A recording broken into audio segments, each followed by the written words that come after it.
को सुनकर निश्चय रूप से ये कहा जा सकता है कि गुरु ही वो परम शक्ति है जो हमें अंधकार से निकालकर प्रकाश की ओर ले जाती है। जी हाँ, अगर ऐसे गुरु आज हमारे साथ हैं तो कोई भी समाज उन्नति किए बिना नहीं रह सकता। मैं गुरु जी के चरणों में बैठकर सिर्फ इतना ही कह सकती हूँ, अपने लिए नई ज़मीन नया आकाश पैदा कर, अपने कर्मों से नया इतिहास पैदा कर। मांगने से मंजिल नहीं मिलती है दोस्त, अपने हर कदम में नया विश्वास पैदा कर। जी हाँ, आज पटेल समाज ने संपूर्ण भारतवर्ष के सामने एक नई सोच, नई दिशा रखी है और मैं यकीनन गुरुजी से जानना चाहूँगी कि वो दिशा क्या है, वो उन्नति का पथ क्या है जिस पर आज संपूर्ण पटेल समाज अग्रसर है। वो जो उन्नति का जो पथ है, उन्नति का जो मूल लक्ष्य है, वो गुरुदेव का एक ही था कि आप जो नशा मुक्त रहिए और गुरु के आज्ञा में रहोगे तो आपके जो सारे सपने साकार है और आपकी सारी जो ऊंचाइयों को आप प्राप्त कर लोगे। आज पूरा पटेल समाज जो नशा मुक्त है, इस समाज में जो है नशे का चलन बिल्कुल नहीं है। अगर कहीं 1-2% होगा तो उसको हम नहीं कह सकते, पर जो आज सभी समाजों में से समाज जो पटेल समाज सर्वश्रेष्ठ है और इसमें नशा मुक्त है और ये गुरु की आज्ञा में रहते हैं। इसीलिए आज ये आपको जो जितना बड़ा जो जन सैलाब जो देखने में आ रहा है, इसका मतलब ये गुरु भक्त और श्रद्धावान है और इनके अंदर बहुत ही आस्थाएं हैं जो ठूस के भरी हुई है और इसी वजह से इन्होंने गुरु महाराज के जो उपदेशों का अपने जीवन में अंगीकार किया, अपने गुरु जी के जो आदेशों की पालना की और पालना करने के बाद में इन्होंने सभी क्षेत्र में आज विकास के क्षेत्र में इन्होंने व्यापार में जो एक ऊंचाई जो प्राप्त की है। और आपने देखा होगा रात को हमारे परम पूज्य गुरुदेव श्री देवाराम जी महाराज के मंदिर का शिखर हो या परम पूज्य गुरुदेव हमारे कृष्णानंद जी महाराज के शिखर को, ये सारी जो बोलियाँ लगी है वो लाखों में लगी है और इसी का यह हमारे गुरु का आशीर्वाद उनको मिला है और गुरुदेव का आशीर्वाद की इन्होंने पालना की और गुरु जी के समर्पित होकर ये हमारे पटेल समाज में जितने भी जो भक्त है इनमें एक विशेषता, जब भी जहाँ भी कोई भी दुकान करता है या व्यापार करता है उसमें से हमारे गुरुदेव के प्रति 1-2% की उनकी जो है आस्था फिर एक भागीदारी होती है और वो जो भी सब इच्छा चाहिए इस आश्रम में देते हैं। और इसी की बदौलत आपने जो ये आश्रम जो देखा आज विशाल वटवृक्ष के रूप में खड़ा है, ये हमारे पटेलों के गुरुदेव के प्रति जो सच्ची श्रद्धा है और ये भाव और भक्ति का ही परिणाम है जो आप देख रहे हैं जन सैलाब के रूप में। दोस्तों, हमारे साथ हैं जोधपुर जिले से गांव शिकारपुरा से परम पूज्य गुरुजी श्री दयाराम जी महाराज। जैसा कि आपने अभी सुना कि गुरुदेव लगातार अपने गुरुजनों का मान सम्मान कर रहे हैं, उनके बारे में हमें बहुत कुछ बता भी रहे हैं, लेकिन मैं आपको गुरुजी के बारे में कुछ बताना चाहूँगी कि गुरुजी ने अल्प आयु में ही ये निर्णय लिया कि वो अपने समाज से नशा जैसी बीमारी को दूर कर देंगे, लड़कियों की शिक्षा को बढ़ावा देंगे और यकीनन आज पटेल समाज पूर्ण रूप से ना सही लेकिन 90% आज नशा मुक्ति की ओर अग्रसर है। इतना नहीं, आज यहाँ लड़कियाँ पढ़ भी रही हैं, बाल विवाह भी कम हो रहे हैं। और एक छोटी सी बात और मैं आपको बताना चाहूँगी जो मेरे लिए छोटी नहीं बहुत बड़ी बात है और यकीन रखती हूँ कि आप सबके लिए भी बहुत बड़ी बात है। आज के युवाओं को ये संदेश दिया गया है कि वो फैशन और व्यसन से दूर रहे। जी हाँ, अगर कोई भी समाज अपनी दिशा से भटक जाता है तो उसके पीछे 2 ही प्रमुख कारण होते हैं, एक फैशन और एक व्यसन। तो मैं गुरुजी की तरफ से ये जानना चाहूँगी कि गुरुजी, आपके शब्द और मेरे शब्दों में बहुत अंतर है, आपके शब्द दिल को छूते हैं, तो आपकी ये आज्ञा के रूप में कहें, अधिकार के रूप में कहें, हमारे सभी बच्चों को, सभी व्यूअर्स को ये संदेश दें। हम जो है हमने कहते हैं क्योंकि जो भी कहते हैं वो हमारे गुरुदेव के उपदेश है, उनकी पालना के अनुरूप और उनके बताए हुए मार्ग ही हम जनता को बताते हैं। हम कहते तो हम में तो अहम आ जाता है, हम नहीं, हम तो ये कहते हैं कि जो गुरुदेव ने अपने को कहा है उनको माना। हमारे गुरुजी ने कहा है जैसा खाओगे अन्न वैसा होगा मन, गुरुजी ने कहा वैसा पियोगे पानी वैसा होगी वाणी। अन्न का मतलब अपना खान पान शुद्ध नहीं है तो अपने भावना और विचार शुद्ध नहीं हो सकता है। गुरु जी ने कहा है जैसा पियोगे पानी वैसे बोलोगे वाणी। अगर अपना पानी का मतलब है जैसे कोई दूसरे जो पेय पदार्थ है और नशा रूपी अगर पीते हैं तो अपनी वाणी भी शुद्ध नहीं हो सकते। तो इसलिए जो मैं तो जितना अभी जो लगा हुआ हूँ कि हमारे पूरे समाज के अंदर, पूरे देश के अंदर एक नशा मुक्त टीम तैयार हो और पूरा राष्ट्र हमारा जो नशे से मुक्त होगा, तभी हमारे जो देश का कल्याण हो, देश का भला होगा और समाज में जो है एकता की भावना होगी। अन्यथा अगर अपन जो है नशा युवा पीढ़ी करेगी तो हमारा देश कमज़ोर हो जाएगा। अब आज वर्तमान समय में जो भी है हमारी जो निगाहें, आशाएँ हैं वो भावी भविष्य के ऊपर टिकी हुई है और हम सोचते हैं कि हमारा आने वाला जो भावी भविष्य है वो नशा मुक्त हो और उस संसार रूपी जो ग्रस्त की जो गाड़ी है इसके 2 पहिए, एक पहिया है वो स्त्री स्वरूप महिला का है, दूसरा है पुरुष रूप में, और इन दोनों के जो है तालमेल बराबर होता है तो अपने जो ग्रस्त जीवन की गाड़ी यानी संसार जो है व्यवस्थित चल पाएगा, अन्यथा नहीं। अगर एक टायर में हवा है दूसरे में नहीं है तो ये संसार चल नहीं सकता। इसलिए हम विशेषकर हमारे गुरुदेव ने कहा था मारवाड़ी में कि मारो कहो मानो भाइयों टाबरिया पढ़ो, पढ़ जासी टाबरिया पर देश सुधारे समझो संसारी लोगों। तो गुरुदेव ने जो बातें बताई उन्हीं का जो है हम अनुसरण करते हैं, उनकी अनुपालना में ही हम जनता को ये उपदेश देते हैं। आज हमने जो देखा है, आप ही देख रहे हो कि हमारे जो समाज में जैसे पहले कुरीतियाँ फैली हुई थी, आज जैसे मृत्यु भोज रूपी है उसमें भी क्षेत्र में जो है इसको बंद किया है जनता ने। आज बाल विवाह जिसके ऊपर भी अंकुश लगा है गुरुदेव के आदेश की पालना करते हुए। तो हमें पूर्ण विश्वास है कि आने वाले जो 10-12 साल में संपूर्ण जो है इस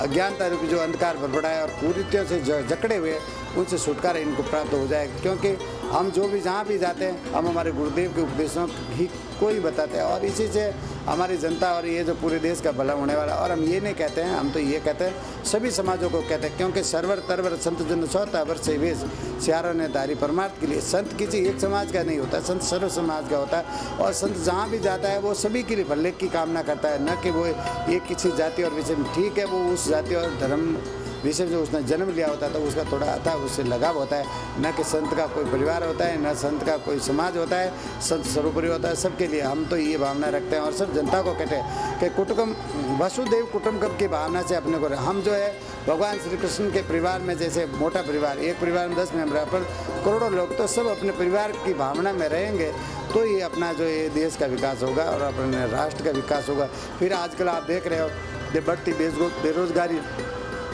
और घटते रोजगार से हमारे पूरे देश में चारों तरफ जो है ये लूटपाट है, मारामारी है, ये चल रहा है। इसका कारण ये है कि अगर समाज में शिक्षा नहीं है, समाज में ये नशा पर पाबंदी नहीं है और इसी की वजह से जो है हमारे राष्ट्र में जो है जहाँ कहीं भी हर शहर में अपन सुनते हैं, रोजाना अखबार पढ़ें या टीवी खोलें तो वहाँ पर एक ही चीज़ आती है कि आज वहाँ इतने लूटे गए, वहाँ आज ये हो गए। इसका कारण है कि नशा। और मैं तो सरकार से भी ये कहूँगा कि अपने ये जितनी जो शराब की दुकानें है इनको अपने को बंद करना चाहिए और इनको बंद करेंगे तो निश्चित ये है कि लोगों को ये चीज़ आसानी सुलभ नहीं होगी, तो इसका ज़्यादा चलन नहीं होगा। नहीं तो आज सरकार ने जगह जगह पर है जो ऐसी शराब की दुकानें खोल दिया और खोलने की वजह से जो है हमारी जो युवा पीढ़ी है वो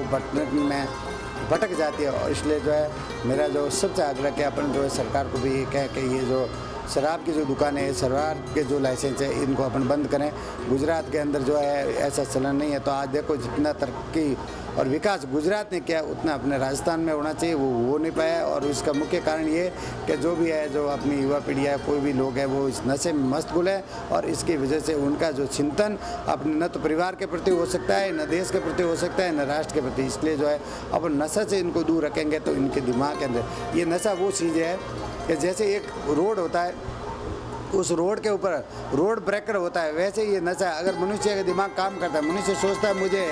अभी जो है मेरे दिमाग में टेंशन हो रहा है, दिमाग दौड़ रहा है, तो वो नशा करता है, चाहे बीड़ी पिए, सिगरेट पिए, चाहे गांजा पिए, भांग पिए, चाहे शराब पिए। और उसके बाद में पीने से जो उसके दिमाग का सारा जो चिंतन है वो ब्लॉक हो जाता है। वो सोचता है मुझे आराम हो गया, वास्तव में उसको आराम नहीं होता है। वो एक रोड ब्रेकर होता है, वैसे एक ब्रेकर है, उसमें दिमाग जरूर है, दौड़ना बंद कर देता है। जैसे नशा धीरे धीरे कम हो जाता है, कम होने के बाद में वापस उसके मन का जो चिंतन चलता है और उसके बाद में वापस नशा करता है, फिर कुछ नहीं। मैं तो कह रहा हूँ कि अपना जो मन है वो जो भी चिंतन करता है, सोचता है, उसको सोचने दीजिए। इसके अंदर नए नए आइडिया आते हैं, नए नए विचार है। आज ये राजा राम आश्रम जो आप देख रहे हैं यहाँ पर न तो कोई इंजीनियर न कोई आर्किटेक्ट है, कुछ नहीं है। जो कुछ भी इंजीनियर है, आर्किटेक्ट है, वो परम पूज्य गुरुदेव हमारे राजा राम जी महाराज है और वो जैसा आदेश हमें करते हैं वैसा करते हैं। और मैं अभी से काम नहीं करता, मैं पिछले जो हमारे परम पूजनीय दादा गुरु जो देवाराम जी महाराज और उनके बाद में ये सदगुरु जो हमारे जो कृष्णाराम जी महाराज, इनके कार्यकाल से जो उनका मेरे ऊपर बहुत विश्वास और भरोसा था और उनके समय से ही मैं सारी जो व्यवस्था देखता आ रहा हूँ। और उसके बाद में मेरा जो किया गया कार्य और समाज के प्रति अपनत्व की भावना और राष्ट्र के प्रति अपनत्व की भावना को देखते हुए गुरुजी ने मुझे ये सेवा करने का मौका दिया। और मैं आम जनता से भी ये वचन देता हूं कि जो गुरुजी के सपने थे उसको साकार करने में मैं पूरा प्रयास करूंगा और गुरुजी के जो सपनों पर खरा उतरने की चेष्टा करूंगा। ऐसे सद्गुरु के चरणों में शत नमन, जो अपने वाणी और सत प्रयासों से समाज को बदलने का सामर्थ्य रखते हैं। दोस्तों, जैसा कि आप जानते हैं, जोधपुर जिले के गांव शिकारपुरा में श्री राजा राम जी महाराज के आश्रम में वार्षिक उत्सव और मूर्ति प्राण प्रतिष्ठा महोत्सव पूरे धूमधाम के साथ मनाया जा रहा है। आप देख सकते हैं मेरे चारों ओर भक्तों की भीड़ है। ये लगातार अपनी श्रद्धा के पुष्प प्रभु चरणों में निवेदित कर रहे हैं। हम आशा करते हैं कि श्री राजा राम जी महाराज इन सब भक्तों की मनोकामना को अवश्य पूरा करें। दोस्तों, हम आपको बताना चाहेंगे कि वार्षिक उत्सव 7 दिनों तक चला। आज अंतिम दिन है और इस अंतिम दिन पर मंदिर के शिखर पर ध्वजारोहण किया गया और मंदिर में मूर्ति प्राण प्रतिष्ठा की गई श्री देवराम जी महाराज और श्री कृष्णाराम जी महाराज की, इस अटूट विश्वास के साथ कि भगवान युगों युगों तक अपना पावन आशीर्वाद हमें यूं ही देते रहेंगे। और हम आपको बताना चाहेंगे कि मूर्ति प्राण प्रतिष्ठा के शुभ अवसर पर आकाश से पुष्प वर्षा भी की गई। ये माना गया कि ये प्रभु कृपा प्राप्त पुष्प जहाँ कहीं भी गिरे वहाँ पर सुख समृद्धि और सौभाग्य का सदा राज रहे।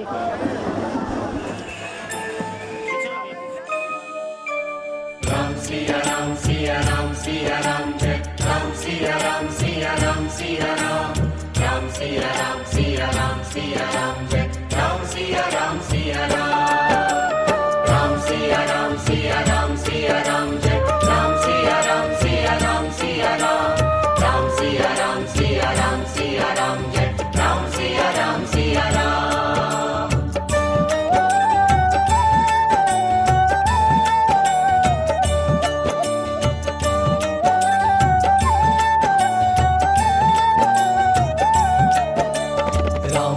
जपते जाना तू बंदे राम नाम जपते जाना रे, राम नाम जपते जाना तू बंदे राम नाम जपते जाना रे, नाम ये कभी न बिसराना तू बंदे नाम ये कभी न बिसराना रे, नाम ये कभी न बिसराना तू बंदे नाम ये कभी न बिसराना रे। राम सिया राम सिया राम सिया राम जय राम सिया राम सिया राम सिया राम राम सिया राम सिया राम सिया राम जय राम सिया राम सिया राम राम सिया राम सिया राम सिया राम जय राम सिया राम सिया राम राम सिया राम सिया राम सिया राम जय राम सिया राम सिया राम।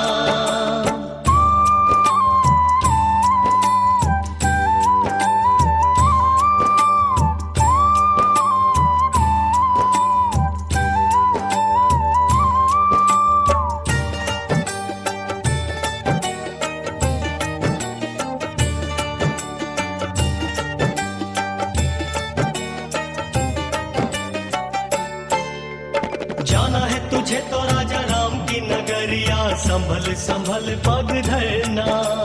संभल संभल पग धरना,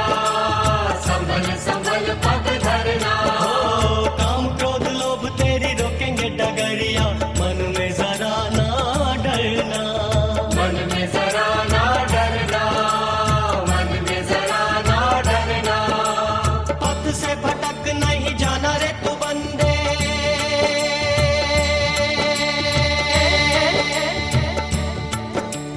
पथ से भटक नहीं जाना रे तू बंदे, पथ से भटक नहीं जाना रे। राम सिया राम सिया राम सिया राम, राम नाम जपते जाना तू बंदे राम नाम जपते जाना रे,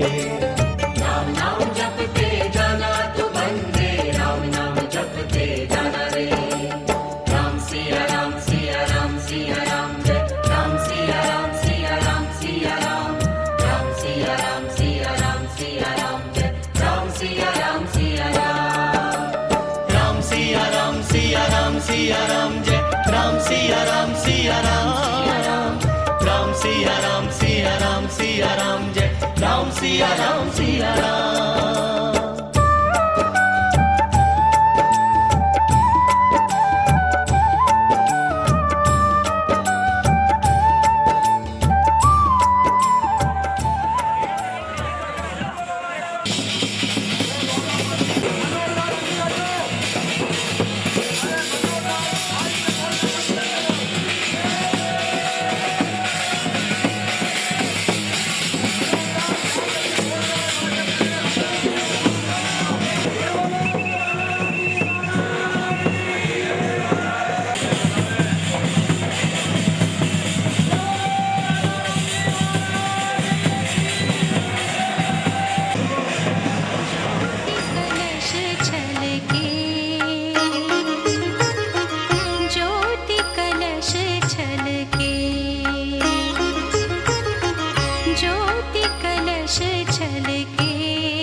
ज्योति कलश छलके।